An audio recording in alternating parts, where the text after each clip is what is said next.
ஒரு நாளாந்தர பேச்சாளர் கூட இந்த பேச்சை பேசுவதற்கு கூச்சப்படுவாங்க. பெண்கள் மத்தியில பேசக்கூடிய வார்த்தைய ரொம்ப தாழ்வான முறையில் ஆபாச பேச்சாளர் தான் அவரு.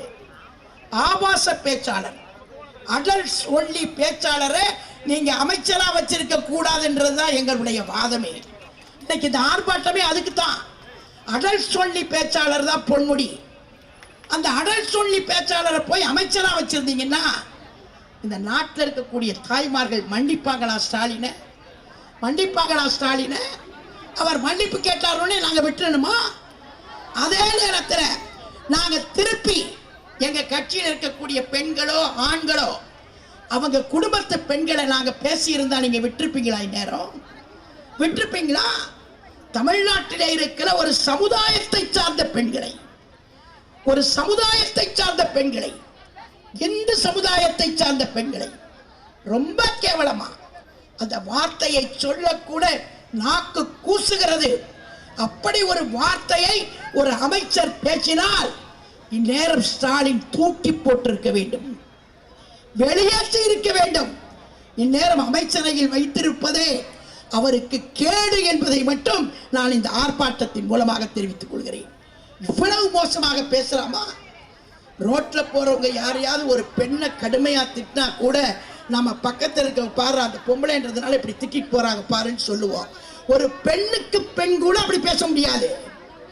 ஒரு பெண்ணுக்கு பெண் கூட அப்படி ஒரு ஆபாச வார்த்தையை சொல்லி திட்ட முடியாது.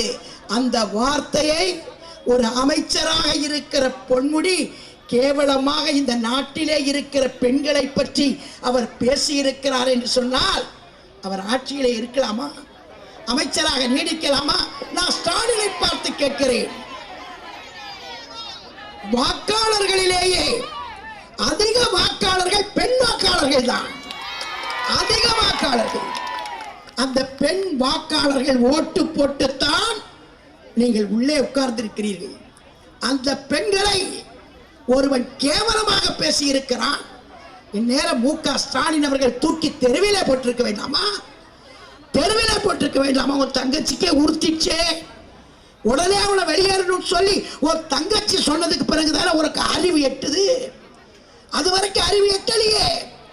அவ பேசி வந்துருச்சு டிவியில, அவ பேசி வந்துருச்சு வாட்ஸ்அப்ல. ஆனா உன் தங்கச்சி சொன்னதுக்கு பிறகுதான் ஓ இவன் தப்பு பண்ணியிருக்கான். அது வரைக்கும் நிதானத்திலேயே இல்லை. இதை சொன்னதுக்கு பிறகுதான் நிதானத்தோடு விழிச்சு பார்த்து கட்சி பொறுப்புல இருந்து நீக்கி அவரை மன்னிப்பு கேட்க சொல்லிட்டாங்களாம். மன்னிப்பு கேட்டா சரியா போயிடுச்சா?